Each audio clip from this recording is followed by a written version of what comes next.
Stephen. Andrew. Fancy spending a quiet night inside number 9? Yep.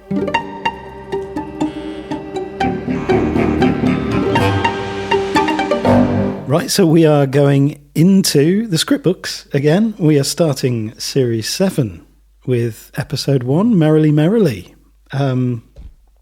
Yeah, good to be back with this series. I feel like Series 6 was one that I knew very, very well after our multiple times. And our harrowing experience. Through it, and the harrowing experience of the live reaction episodes. And then when I was looking at Series 7 and the episode list, I was like, I'm really looking forward to this. And yeah, this was a great start and a surprisingly nice... We were trying to work out, because there was some negativity, wasn't there, around this I feel episode? like I almost need to apologise for the way I initially reacted to this, especially with the fact that it led to one of the most terrifying moments of my life when I saw that... a tweet had been responded to. No, hadn't been. No, the episode had been responded to by Reece Shearsmith on Twitter, just with the words "ham-fisted." Was it a question mark? I think so. It was after we put the episode out, and that was our realization that not only did he sometimes listen to us. He actually then decided to interact. Yeah, which was the worst episode to have interacted. Yes, it really was. Well, maybe it wasn't the first, but maybe it was, the one that really pushed him to interact. So I'd like to apologise. I'd like to apologise for how I initially responded to this, because I don't know why I did. Yeah, and we've been trying to figure that out, because there was... And I haven't gone back and listened to our original episode because I think it would make me cringe too much. But yes. There was a sense of like, that didn't... It was really good, and then something happened. I seem to remember that, of like a sense of it went somewhere I didn't want it to go. But on this watch, I can't see really what that was, and especially following with the script. Where there were decisions made with the ending, where actually they tightened it up and made it better than it is in the script. And yeah, it was just a lovely episode to go and watch. And we were talking before we started recording about the fact that we watched this together. It's, I think, the only new episode we've watched side by side. I think it's literally the only episode that we've ever watched side by side where it's the first time it's been broadcast. I don't think we've done that with any other episode at all. Yeah. It was on telly. We were there at that point. And so somehow our collective response was to find issues with it rather than having our own personal responses and then talking about it, I think. And I think because we're going to go through the script anyway, I don't think we need to sort of hold back any kind of skipping to the end or anything. I think that initially it was a case that the ending didn't fit within the theme of the episode. There was nothing within the episode that suggested that they were going to use the whole River Styx, the boatman kind of scenario as a thing that doesn't exist within the episode, and that's why maybe it felt a little bit like, they've just shoved that in at the end. But on reflection, it feels like, okay, well, they could have chosen multiple different ways to signify that he had died, and that's the one they went with, instead of Stephen Reece running around the stage in white suits or anything like that to show he's somewhere else now. That was what they went with. They went with he's been carried across the river, because it was all based on a lake. So it makes sense that someone could row him across that lake to the other side, and now he's back with his wife. And actually, we're possibly in happy ending territory, ish. Yeah, I think there is. Yeah, ish. Yeah. And you have to caveat that slightly with it being, suicide. But yeah, his outcome is a kind of a happy moment. And I think there is, like, going back and watching it, and I think I was kind of in this territory on first viewings as well, where there's an ambiguity to the characters and I know I'm probably on my own here, but the realness of the characters. And the fact that, because obviously there is the seeding of the fisherman, he sees the fisherman several times, and so there's a sense that he's been watching him, he's been ready for this, basically to take him over to the other side. Yes. And I think there is a case for reading it as are these just figments of his imagination or his memory? These other characters, and he's travelled on this pedalo with them, or the pedo, but they're in his mind. They're kind of extreme versions of what he would, like, caricatures essentially of how he remembers them, or So even the Diane Morgan character is what he would imagine that Darren would be. Yes, with like right now, an extreme. Exactly. And he's got to play out his, getting classically annoyed with the fact that he's, Darren's brought along. It's Darren, isn't it? Steve's character. Yeah. He's brought along a new girlfriend, and everything is, just has that slight accentuated version of who they are.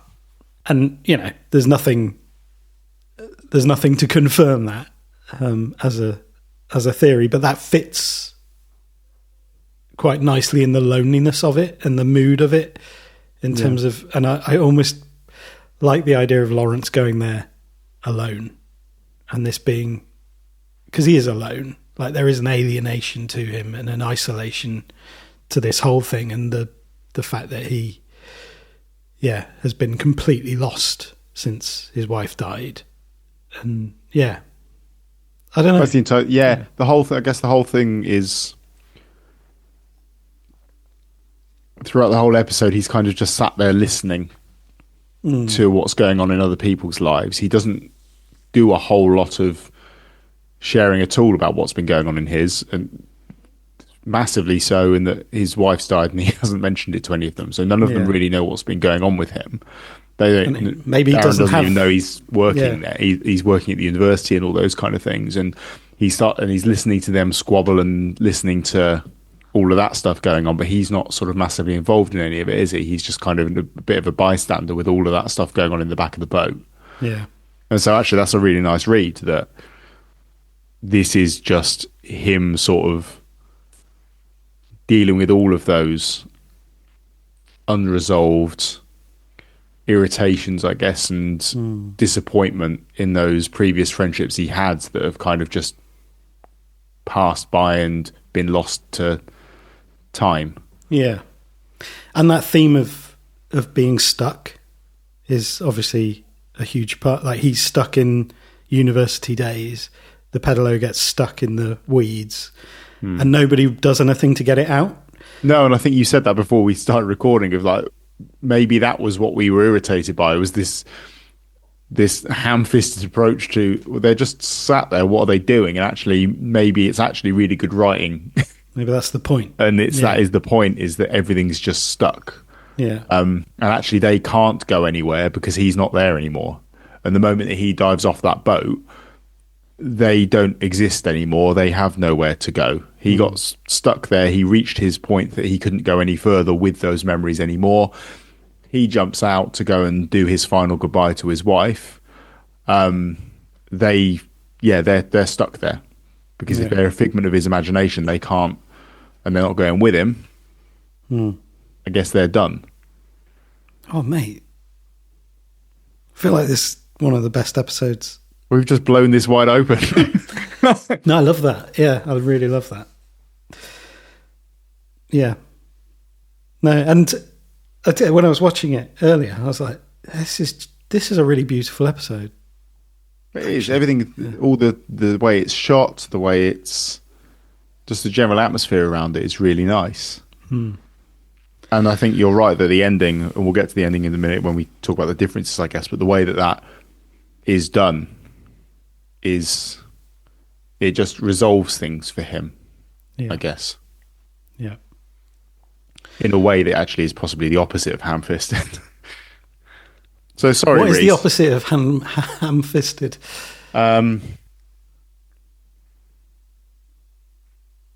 She's talking about like Parma ham, like very delicate, tiny sheets of ham.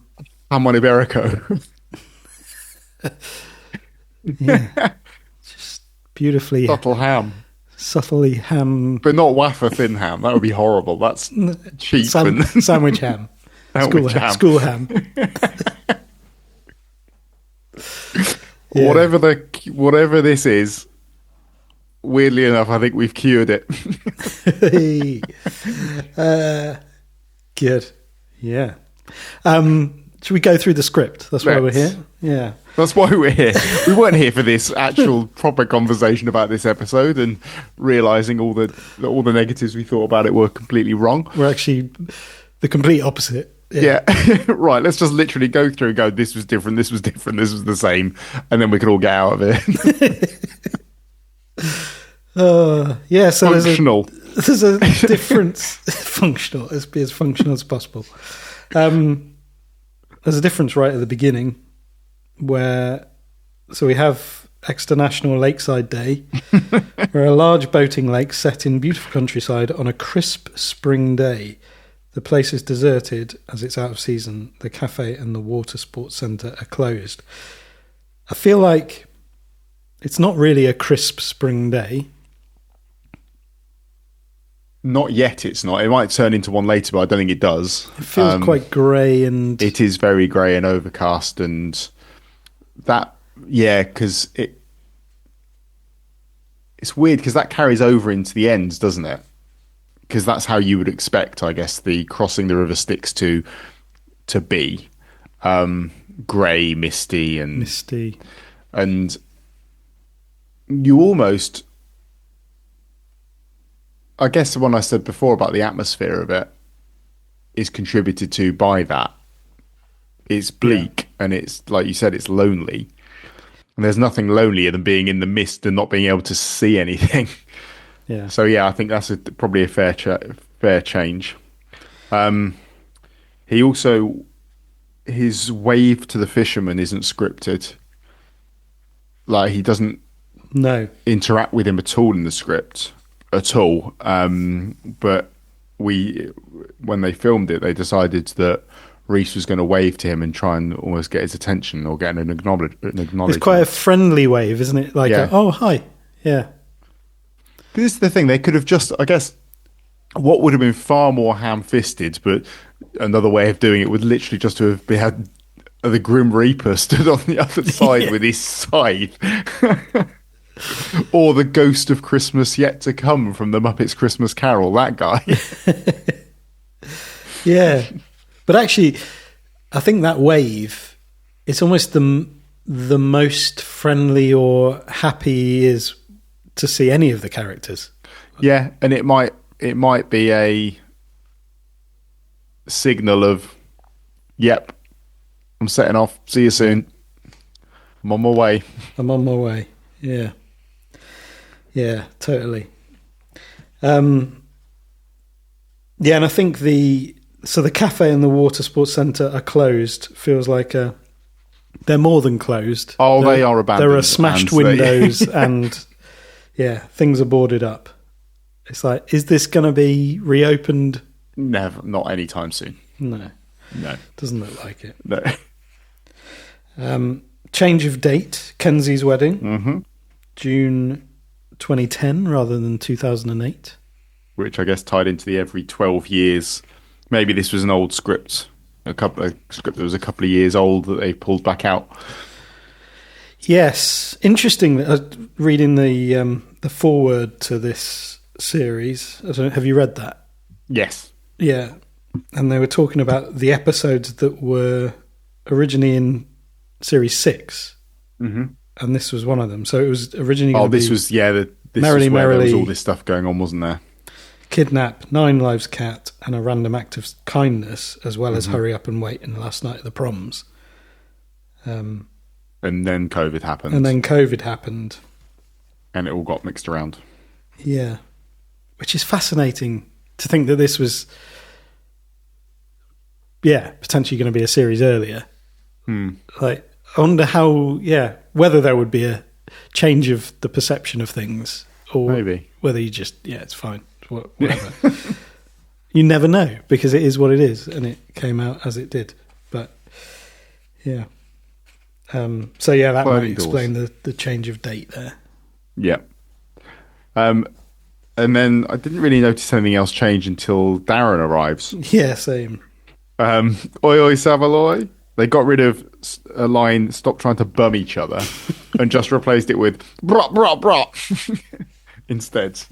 Yes. Which was lovely. And we the direction is he appears through the clearing and then there's the line. But actually we hear him before we see him. Yes, we do, yeah. Oi, oi, Savaloy. Especially after there's so few places nowadays where you can actually find peace. Yeah. I also find it interesting that this might be bridging 2 series, but in consecutive episodes we've had Steve dabbing and shouting "brap brap brap." It's tuning into his younger generation. Yeah, obviously an influence. There's an influence. Brap, brap, brap, brap, brap. Yeah. Darren went from referring to Callum's suit as being Marks and Spencer to being a Marks and Sparks. Oh, did he? I missed that. Yeah. And also, I did notice that. Where is it? So Donna's going on about. So when Donna arrives, Diane Morgan is superb, and this was Donna is brilliant. My next note is that's one of the greatest entries ever. Yeah, it is. Yeah. So I've got a dog leaf. I don't think I just stung my fanny on a nettle. Sorry, front bum. Hiya. And then it says Lawrence fixes his smile as Donna approaches. He doesn't have a fixed smile. No. He looks so as mixture between bemused and sad. Really, he does not look impressed that she's arrived. No. At all. I don't think he is particularly impressed.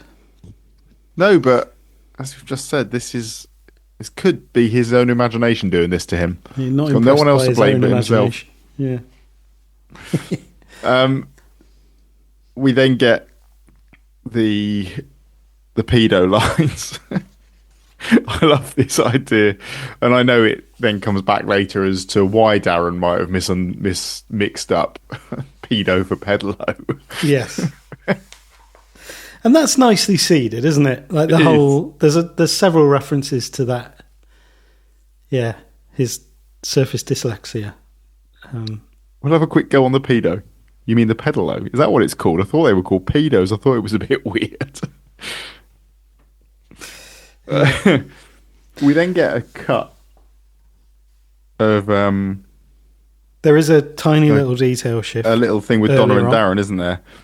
Don't put us 2 in the back, you'll sink us. It's going to be like Ibiza, babe. Whoop, whoop. That all just went. Oh, yeah. Yeah. I don't know whether that was just a timing thing. Or linked to... Because there was a change just slightly earlier with a detail of we've only been shagging for a couple of weeks was changed to a few weeks. Oh, okay. All the difference. But that would... When did they go to Ibiza? How long have they known each other? Yeah, that's true. And there are a couple of timeline issues where you think, I can't remember the next one. We'll get to it, but yeah. Yeah, where it is like, hold on, I thought you haven't known each other for very long. Yeah. But yeah. Okay. Yeah, I've got nothing now for.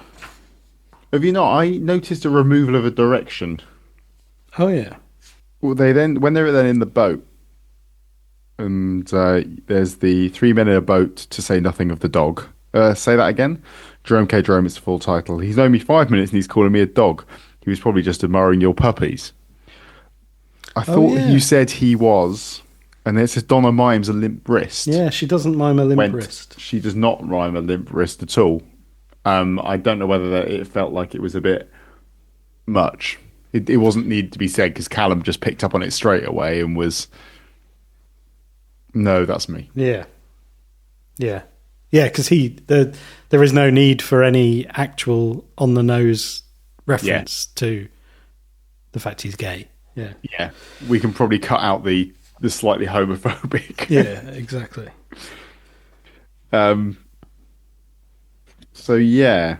And you get the slightly homophobic, oh, you could never tell. So then, yeah, it kind of sticks on script for quite a while. Does he? Creepy Crawford, he was a bit of a peddalo. That just keeps coming back. Lawrence didn't mention that the Newton statue was in the courtyard, as he was scripted to do so. Yeah. But also, Lawrence, I think probably in terms of just fitting with character, one of those switches. We put a dress on him in our first week with apples for tits, became just apples for breasts. That's a Lawrence. That's breasts. A Lawrence switch, breasts, I think, isn't it? And then it's this constant thing of, don't you remember vaguely? Yeah. It's these things that make this such a depressing episode in many ways, like the stuckness of Lawrence. And the lack of memory. Everything for him is tied up in those things, whereas the rest of them, it was just part of their contribution to where they are now. But for Darren, not really at all, because he was there for a couple of years. It was actually a pretty harrowing time for him because he didn't know why, really. He basically couldn't read, and that was why he ended up being booted off. And then you've got, for Callum, it was quite it was where he first qualified, but really since then he's gone up and up and up and up, and he's kind of, that was a very minor part of that, I guess. Just the first tiny step in his career ladder. Glittering career. Yeah. But yeah, it's very sad. And Callum, there's a change from you adapt to you adjust, don't you, when talking about his two girls? Yep. Two girls. And then an added OIC from Lawrence. Yeah. Yeah, before, not quite the same thing. Anyway. Sometimes some of the exchanges are just brilliant. I can't decide between Goofy's kitchen and Ariel's grotto. I'm not sure I'd like to eat at a place called Ariel's grotto. Ooh, I would. Yeah. Don't ruin it, you pig. Horrendous. It's yeah. And there's also the looks between them when Callum's talking about his girls, and then when we took Millie to a breeding kennel and she had a litter of 5. Yeah. They're 5 and 9 years old, and now he's a grandfather. Darren's face is just aghast at what the hell he's talking about. Oh, I see. I see. Yes. In that bit, actually, when Donna asked if she can have a go at peddling for a bit, Lawrence is scripted to say, sorry, no. Yeah. He just says, no.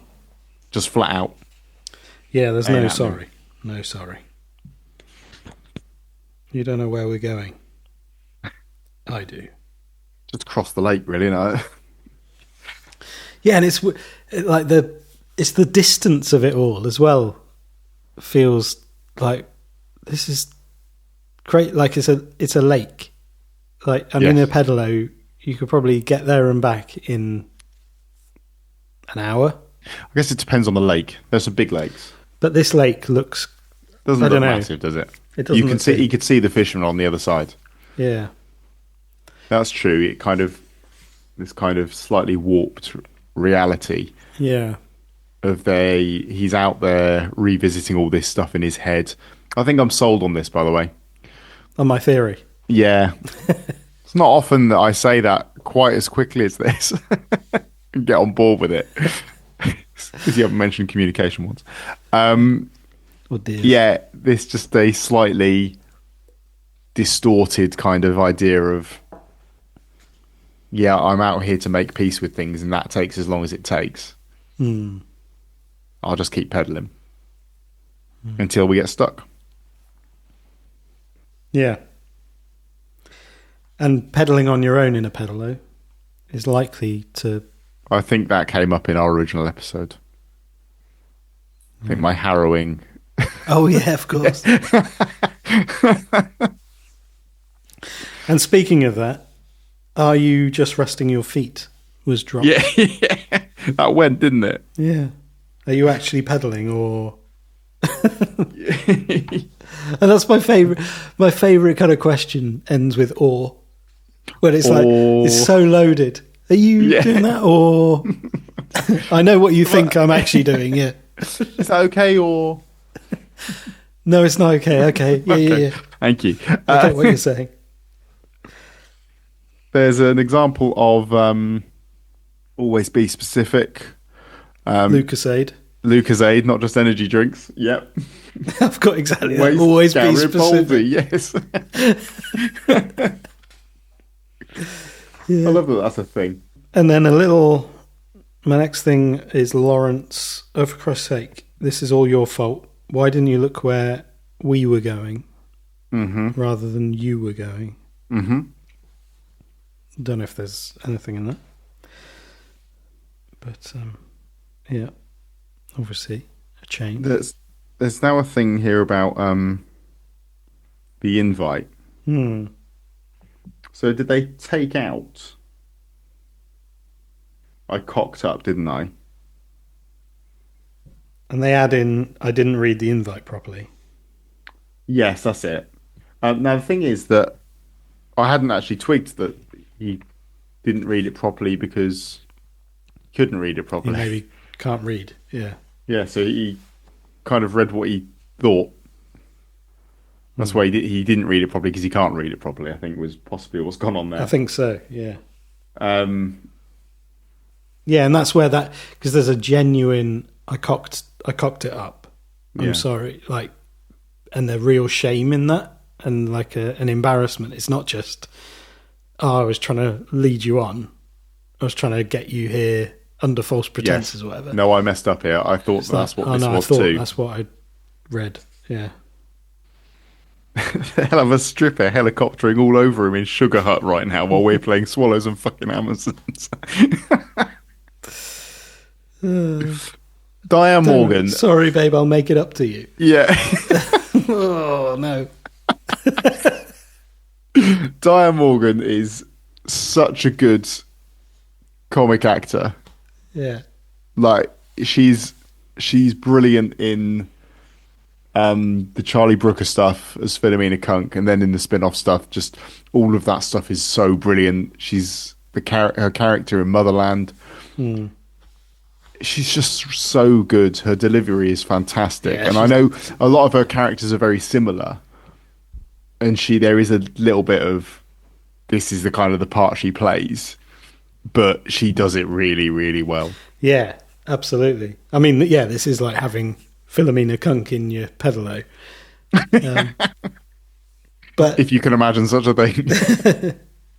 But I think and she does, especially, and with this character, especially, she like treads that line between the absurd and the sympathetic. Like there is she reads the situation as well. Like, and she's the one that can see things. And like, I think that's summed up in, her, I didn't go to fucking university, and that's why my life is actually quite nice.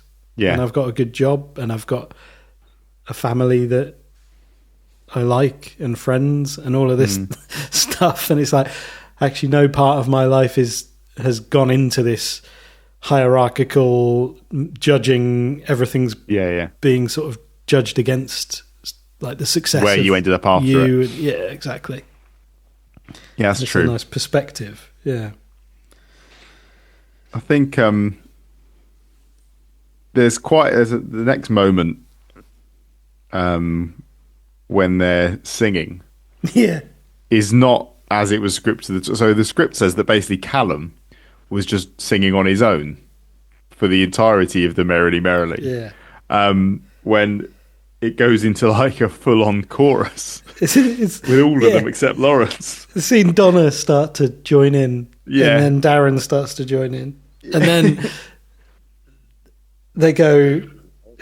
I think Darren puts his as they go round again. He puts his hand in the air and he's like, "Row, row, row your boat." He's like, in the stands at the football. Exactly. It's great. I had never heard that version, that little stanza of Merrily, Merrily. Row to the shore. If you see a lion there, don't forget to roar. Hadn't heard that one before. No, I haven't. I've got a rowing down the river, and if you see a polar bear, you shiver. And I suppose gently to the shore is a bit of a. That's where they, yeah, it's got something about it for the situation that Lawrence is in. If indeed the others are there and singing it, it's what's going on in his head. Maybe it's the ferryman. Maybe he is singing. Merrily, merrily, merrily, merrily. Life is but a dream. Yes. But a dream. But a dream. Dreams of just clover. Butter. That's what I always thought it was when I was a kid. But a dream. And Johnny Rotten was there trying to sell you country life. Yeah. Salted? Yeah. Oh, lovely. It's taking a turn, isn't it? Then we get our pedalo. Yeah, Darren asks about going under and untangling the pedals. Callum says, rather than I wouldn't advise it, he just says, not recommended. Oh, yeah. We then get the insertion of an extra pedo, which I was a big fan of. Listening to a woman pissing off a pedalo became pissing off a pedo when Callum corrected it. Pedalo has a completely different meaning, doesn't it? Pissing off a pedo, annoying Seeing a paedophile. A woman pissing off a pedo. Yeah. Listening to a woman annoying a paedophile is quite different to listening to a woman pissing off a boat, pissing off the edge of a boat. Yeah. Yes, different ways of pissing off and this something. Is why the English language is beautiful really thing. Beautiful and frigging hard for people who don't speak it to learn. I've had many conversations about like pissed. Oh, it means drunk, and it means annoyed, and it also means urination. Urinating off the side of something. You can take the piss, which is to and mock you can something. take a piss. And they're completely different things. Yes. Yeah, it's a nightmare. It's a minefield. It's an absolute minefield. Yeah. One wrong step. Boom. Lawrence becomes a Larry at one point. Oh, yeah. I think it was Give Us Your Phone, Larry. And there was a change here. So Lawrence then reveals what he reveals and then jumps off the edge. And it says, we cut wide to the dark lake and Darren's cry echoing across the water. And we didn't get a big wide cut with a voiceover at all. There was a slightly wider cut, but not really to the whole lake with the voiceover at all. They decide to just stick on the people left in the boat and just seeing Steve or Darren shouting, Lawrence! Yeah. I don't know why they changed that. Maybe they couldn't get a drone shot. I don't know. I think the cry works on its own, doesn't it? Yeah, I guess so. The sound of it. I was just drawn back to because there was a slight move of a bit of dialogue where, why didn't you tell us? Callum asks Lawrence about the fact his wife's died. I wanted to, but I didn't know how. And then I wanted to see you face to face is moved from a little bit later to there. Oh, okay. It's not the sort of thing you can say in an email or a round robin. But then a week went by, and then a month, and in the end, ... That's why I wanted you both here today, 1 year on. Which would reinforce that thing of, I didn't know how to tell you, I haven't seen you, I wanted to see you face to face. A week went by, and then a month. And then eventually that time and it hasn't happened. And I do, I think that the atmosphere and the location is like a character in this, and it is like it really does contribute to that sense of loneliness and isolation. And I don't know, I'm definitely coming around to that theory as well. Oh, I got there first. Is that what you're saying? You hadn't even sold yourself fully on it. I feel like this was on my. I don't know if I talked about this in our first reaction episode. I feel like I must have, because it does feel familiar. Feels like familiar territory. Yeah. I don't know. Okay. Yeah, it was the LinkedIn requests. Callum has ignored, and I think this again is like, why would Callum bother coming if it's not just that he's not on social media. Yeah, he's on LinkedIn, because he says, I suppose that's what all those LinkedIn requests were. Like, he's got those requests and he's ignored them or he's turned them down. So what's he doing there? Is he actually there? Like, it doesn't feel like the kind of thing you would bother going to. No. Yeah. Then their conversation in the boat sticks on script, really, pretty much. And then when you see the firelight flickering on the island, Callum doesn't say, "Look." No, they all just see it. It's just there, and their attention kind of turns to it. He doesn't kind of pronounce that it's there at all. Lawrence doesn't have a head torch on. He is just sat in the light of the tea lights. It's quite a sad little scene, this one. It's very sad, because it was like even the putting her ashes in the fireworks feels like, why? Yeah, it feels like quite a random choice. Yeah, because there's no kind of seeding of them having a love of fireworks displays or anything like that. No. There's no conversation, even scripted, about him having some attachment to fireworks. No.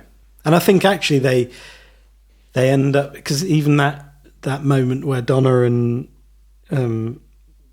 Darren was coming together under the fireworks, it's again a very lonely, like, weird moment where what these fireworks are, and if he has gone to that extent to put the ashes in that into fireworks and then do a little display without telling people this is what I'm doing or whatever, it's bleak. It's really it is bleak. It is, yeah, because it's not special. It's not a moment. It's just It's also not like you've gathered her family and friends either. This isn't a big event where they've all gathered somewhere.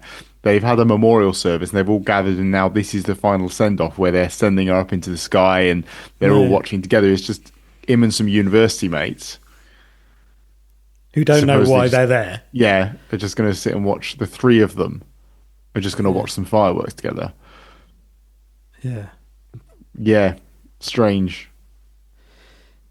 In a clearly planned, the fact he's got the waterproof bag means that he has planned to swim to that island rather than to take the pedalo, which maybe indicates... Unless it was a just in case. Unless it was a just in case he was going on a boat, and so it would be a good idea to dry bag some stuff. Yeah, maybe. Or it is maybe a symbolic thing of, I'm going to drive this pedalo to this place of stuckness and then I'm going to swim. So the only slight issue here is if he's gone out there and decided that this is going to be a suicide thing, terrible way to off yourself. Yeah. To roll off a boat and then hope the hypothermia kicks in and gets you. I mean, I feel like it's not a... Unless he kills himself on the island afterwards and then he's picked up by Sharon and taken across. Or maybe, yeah. Or it's just this isn't an intentional, I'm going to kill myself. It's I'm in a desperate situation. But I just want to be on that island. But I think that the thought is probably there because that's why the ferryman's watching him. Is that there's clearly he's got some relationship with the ferryman, and the ferryman says later on that he's been watching him for a while. There's kind of an expectation that his wife dying has gotten to him to the point where he's likely to finish himself at some point. Yeah. So I think it's in his head.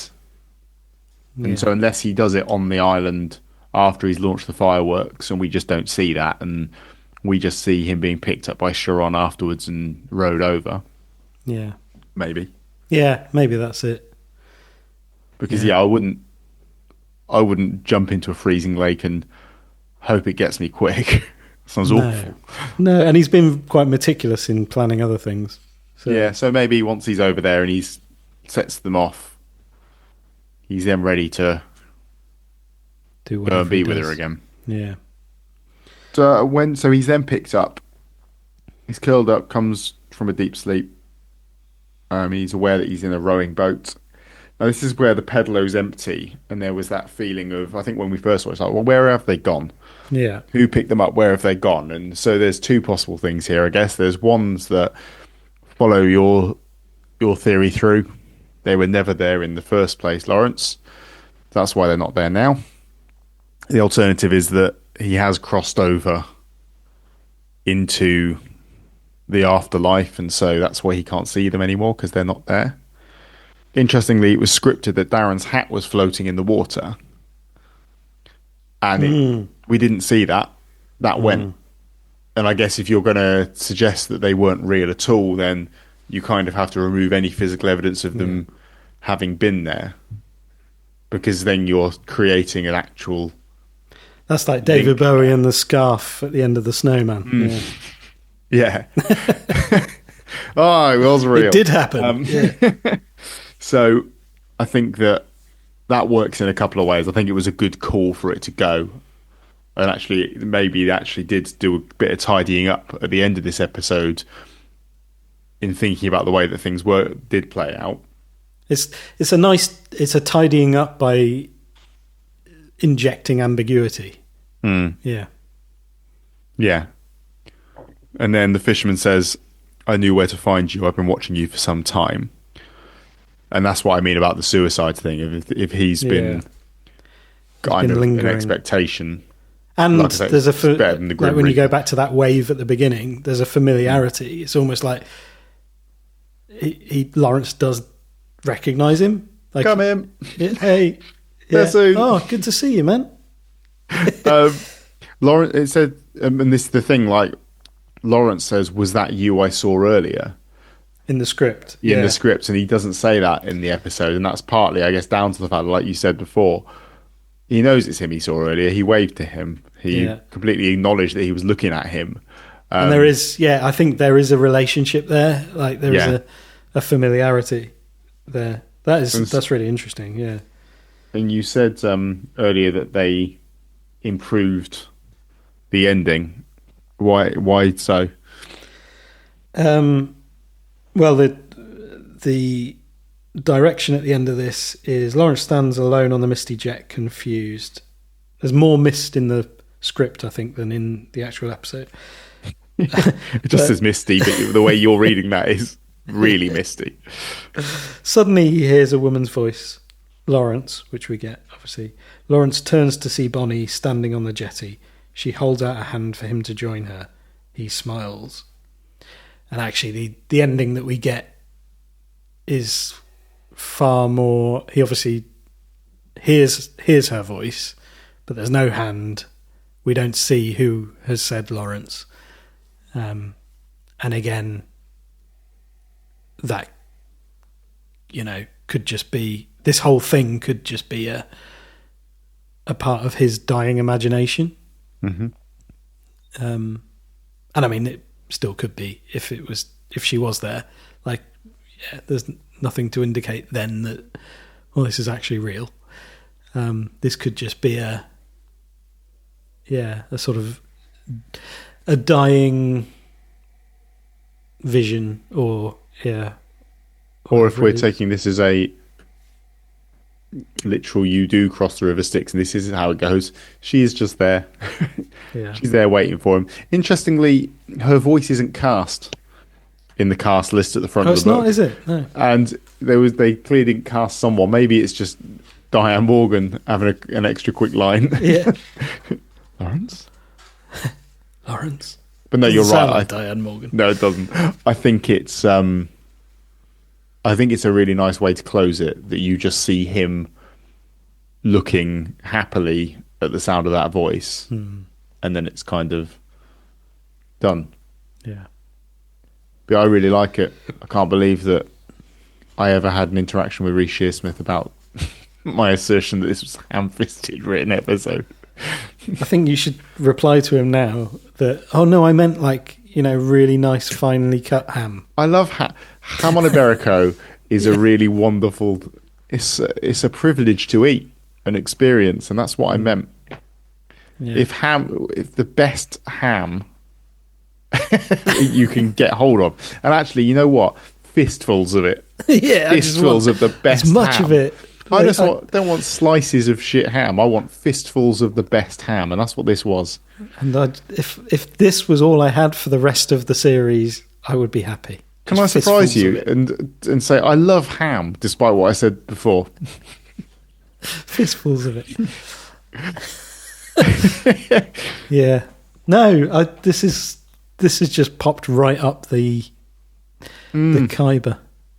Yeah. Jesus Christ. That's gone right up my ranking, that's it.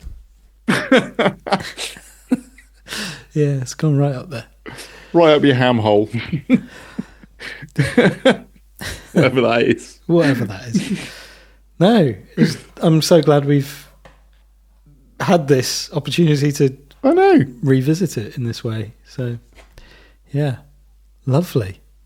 Any thoughts anybody has listening to this? Anything you would like to add to tell us? Then please do get in touch. Email aquietnightinsideKnow9@gmail.com. Get in touch on Blue Sky AQNIN9. And if you fancy supporting a future show and keeping us going in terms of covering some hosting costs and that kind of thing, then there is a PayPal me link in the show notes. and we are very grateful to everybody who does that. You're beautiful people. Anything else to add to this one? Don't think so. No. It's Mr. King next, isn't it? Mr. King. Yeah. Oh, what a series. Looking forward to this. It is. All right, have a good week. You See too. you soon. Bye-bye. Bye-bye. Bye-bye.